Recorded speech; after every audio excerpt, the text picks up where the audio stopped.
नमस्कार। ज्योतिषीय श्रृंखला की इस कड़ी में आपका हार्दिक स्वागत है। अभी हमारा अध्ययन का विषय चल रहा है उद्यम और द्रव्योपार्जन, और इस संदर्भ में हम धनोपार्जन के कारण या माध्यम इनका अध्ययन कर रहे हैं। आइए इस क्रम को आगे बढ़ाते हैं और आज हम जानते हैं कि ज्ञाति वर्ग अर्थात चचेरे भाइयों के द्वारा किस प्रकार से धन की प्राप्ति जातक को होती है या सुख दुख की प्राप्ति होती है, और माता के द्वारा किस प्रकार धन की प्राप्ति होती है तथा उनके क्या ज्योतिषीय सूत्र हैं।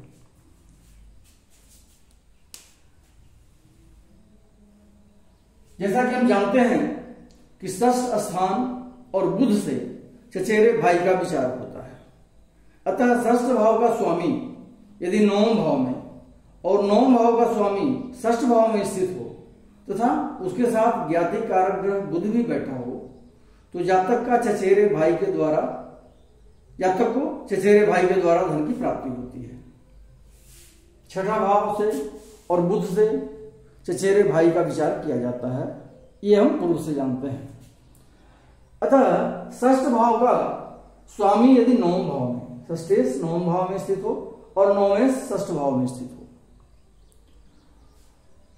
और उसके साथ ज्ञाति कारक ग्रह बुध भी बैठा हो, इन दोनों में स्थान परिवर्तन का संबंध बन रहा हो षष्ठेश और भाग्येश में, और उनमें से किसी के साथ बुध बैठा हो, तो वैसे जातक को चचेरे भाई के द्वारा धन की प्राप्ति होती है।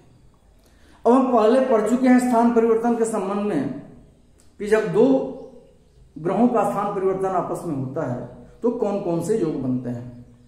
उसमें से ये षष्ठेश और भाग्येश का स्थान परिवर्तन संबंध दैन्य योग कहलाता है, जो अच्छा नहीं समझा जाता है। तो हम जब किसी भी निष्कर्ष पर पहुंचेंगे,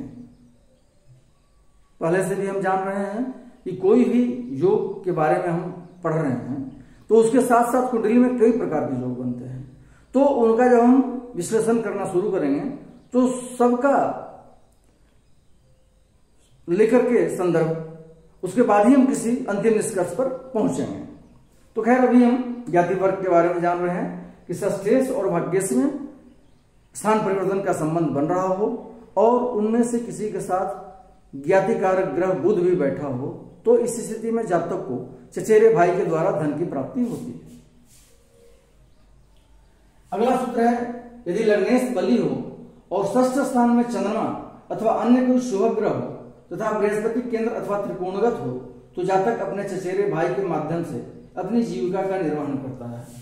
कुंडली में लग्नेश बली स्थिति में हो, षष्ठ भाव में चंद्रमा बैठा हो या अन्य कोई शुभ ग्रह बैठा हो और बृहस्पति केंद्र में अथवा त्रिकोण में स्थित हो, तो ऐसी स्थिति में जातक अपने चचेरे भाई के द्वारा या उनके माध्यम से अपनी जीविका का निर्वाह करता है।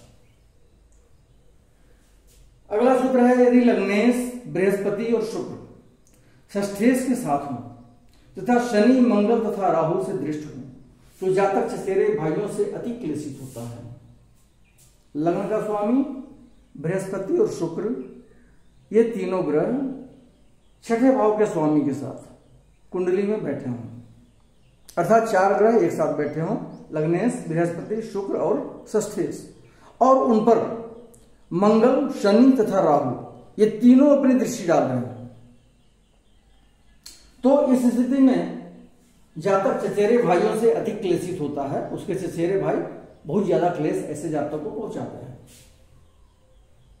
अगला सूत्र है यदि लग्नेश षष्ठ स्थान में हो और षष्ठेश से दृष्ट हो तो जातक चचेरे भाइयों के षड्यंत्र से क्लेशित होता है। लग्न का स्वामी छठे भाव में स्थित हो और छठे भाव का स्वामी इस लग्नेश को देख रहा हो जो छठे स्थान में स्थित है, तो ऐसा जातक चचेरे भाइयों के षड्यंत्र से अत्यंत क्लेशित होता है, उसको दुख पहुंचता है। अगला सूत्र है यदि लग्नेश और षष्ठेश एक साथ होकर लग्न में बैठे हों तो भी जातक चचेरे भाइयों के षड्यंत्र का शिकार होता है। लग्न का स्वामी और छठे भाव का स्वामी दोनों एक साथ होकर लग्न में स्थित हों तो वैसी स्थिति में भी जातक अपने चचेरे भाइयों के षड्यंत्र का शिकार बनता है। अब आइए माता से धन तथा सुख की प्राप्ति किस प्रकार होती है इसका सूत्र जानते हैं। पहला सूत्र है चतुर्थ भाव एवं चंद्रमा से माता का विचार किया जाता है। यह बात हम बहुत पहले से जानते हैं। अतः द्वितीय भाव का संबंध यदि इनसे होता है तो माता द्वारा धन की प्राप्ति होती है। यह चतुर्थ भाव से और चंद्रमा से माता का विचार किया जाता है। और यदि चतुर्थ भाव का संबंध या चतुर्थेश का संबंध और चंद्रमा का संबंध यदि द्वितीय भाव से द्वितीय से किसी प्रकार का संबंध बनता हो तो हम ये समझ सकते हैं कि जातक को माता के द्वारा धन की प्राप्ति होगी। अगला सूत्र है यदि द्वितीय चतुर्थेश के साथ हो अथवा चतुर्थेश की दृष्टि द्वितीय पर पड़ती हो अथवा द्वितीय लग्न भाव में चतुर्थेश के साथ स्थित हो तो जातक को माता के द्वारा धन की प्राप्ति होती है। 3 स्थितियां बताई गई हैं, इसमें 3 सूत्र हम कह सकते हैं। द्वितीय चतुर्थेश के साथ बैठा हो, धन भाव का स्वामी और शुभ स्थान का स्वामी दोनों एक साथ कुंडली में बैठे हो, या द्वितीय या चतुर्थेश की दृष्टि द्वितीय पर पड़ रही हो, या चतुर्थ भाव के स्वामी की दृष्टि द्वितीय भाव के स्वामी पर पड़ रही हो, या लग्न में द्वितीय और चतुर्थेश एक साथ बैठे हों,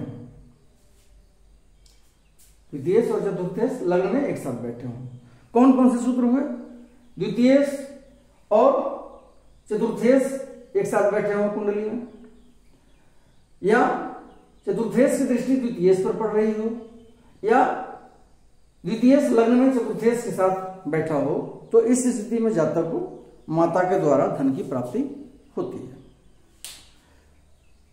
अगले वीडियो में हम शत्रु के द्वारा धन प्राप्ति के योग और आकस्मिक धन प्राप्ति के योग,